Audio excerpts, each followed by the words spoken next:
ఒకటి లెఫ్ట్ విషయంలో ముఖ్యంగా ఈటెల రాజేందర్ సంబంధించి బీజేపీ అధ్యక్ష నియామకం జూలై ఆగస్టులోనే ఖరారు అయిపోయింది. కానీ సంఘ్ అడ్డుకుంటోంది. ఎందుకంటే ఈటెల రాజేందర్ లెఫ్టిస్ట్ భావజాలం కలిగిన వ్యక్తి. మొన్నైతే ఇప్పుడు గద్దర్ విషయంలో బండి సంజయ్ కామెంట్ చేసినప్పుడు ఈటెల రాజేందర్ నక్సల్ను పక్కన పెట్టుకున్నారు బీజేపీలో అని అంటారు. మీరు నక్సలా నక్సల్ సింపథైజరా? అట్లాంటి పిచ్చి మాటలు ఒక మాట చెప్పన్నా భరత్.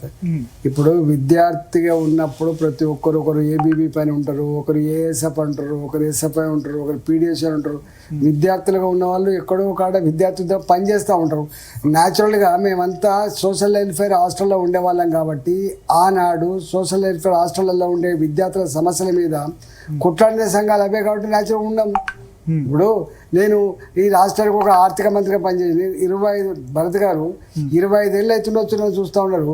ఒక తెలంగాణ ఉద్యమకారుడిగా పనిచేసినప్పుడు ఈ రాష్ట్రానికి ఆర్థిక మంత్రిగా పనిచేసినప్పుడు, కష్టకాలంలో ఆరోగ్య మంత్రిగా పనిచేసినప్పుడు నేను ఇన్నిసార్లు ఎమ్మెల్యే కలిసి నా మీద ఇట్లాంటి పిచ్చి ఆరోపణ చేసాడు. వాళ్ళు మనుషులు అవుతారండి. ఎక్కడి నుంచి వస్తున్నారంటారు సార్? ఇది కొద్దిమంది అంటారు మీ పార్టీ వాళ్ళే చేస్తున్నారు, ఇంకా ఈటెలను డైజెస్ట్ చేసుకోలేదు. ఈటెలను మా బండి సంజయ్ గారు చెప్పారు. నేను పొలిటికల్ లీడర్ని బాబు. నేను బాగా చెప్తా, పొలిటికల్ లీడర్ని. పొలిటికల్ లీడర్ కాబట్టి ఏ భావజాలమైనా అటైనా ఇటైనా వెళ్ళగలరు అని అంటారు. పొలిటికల్ లీడర్కి ఏముంటుంది? పొలిటికల్ లీడర్ ఇప్పుడు మా మోడీ గారు అన్నారు. పొలిటికల్ లీడర్ ఏముంటుంది? ప్రజల కోసం ప్రణాళికలు రచించడం, ప్రజలకు మంచి చేయడం అనేది పొలిటికల్ లీడర్ కర్తవ్యం ఉంటుంది. పొలిటికల్ లీడర్కి ఏముంటుందండి?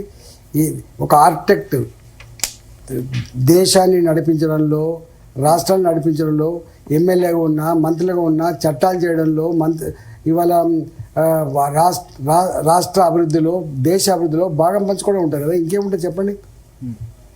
సో ఒకటి ఇప్పుడు కేసీఆర్ మీకు కాల్ చేశారన్నది 3-4 రోజులుగా చాలా స్పెక్యులేట్ అవుతుంది. మీకు హుజురాబాద్లో ఎలక్షన్స్ కంటే ముందు మీరు బయటకు వచ్చిన తర్వాత కేసీఆర్ను కలవడం కానీ ఎప్పుడన్నా ఏదైనా సందర్భంలో మాట్లాడడం జరిగిందా? ఎందుకు గత 4-5 రోజులుగా ఈ రూమర్ చాలా సరే నేను రూమర్ అని అంటున్నా, రూమరా నిజమా అది తెలియదు కానీ ఎందుకు బాగా వైరల్ అవుతుంది? బాగా గిట్టని వాడు కొంతమంది సైకోలు శాడిస్టులు చేసే ప్రచారం తప్ప ఈ సోషల్ మీడియా మనకి కత్త నెత్త ఏది పడితే చేస్తారు. దానికి ఎవడు అంటే మా వాళ్ళు కంప్లైంట్ కూడా ఇచ్చినట్టున్నది. కంప్లైంట్స్ ఇచ్చారు. బాధ్యత కలిగి ఉన్నారని మాట్లాడచ్చు కానీ సోషల్ మీడియాలో ఎవడో స్పెక్యులేషన్ కోసం పెట్టుకున్నది, సైకోలు మాట్లాడింది, శాడిస్టులు పెట్టింది, దానికి ఎవడేం సమాధానం చెప్తాడండి? ఒకవేళ మిమ్మల్ని కేసీఆర్ పిలిచినా పోయేది లేదా సార్? అరే మీరు భరత్ పిల్లల ఏమంటారా? ఇది భరత్ పిల్లల మనమేనా? బాధ్యత కలిగిన పొలిటికల్ లీడర్లమే.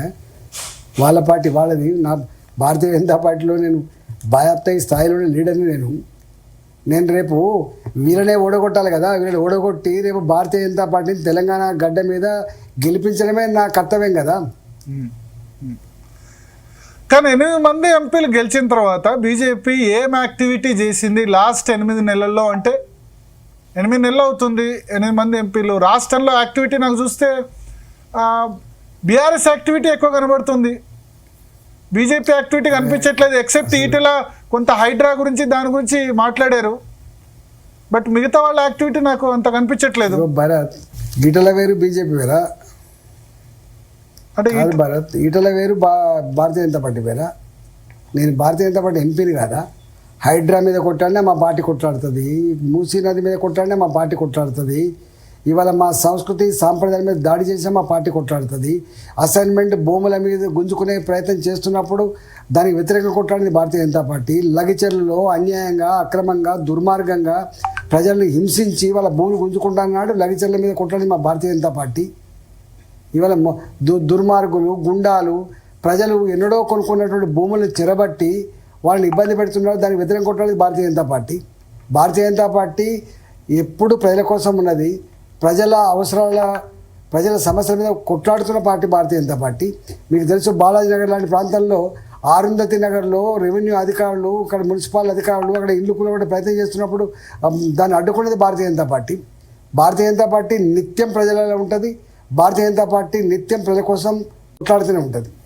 ఓకే.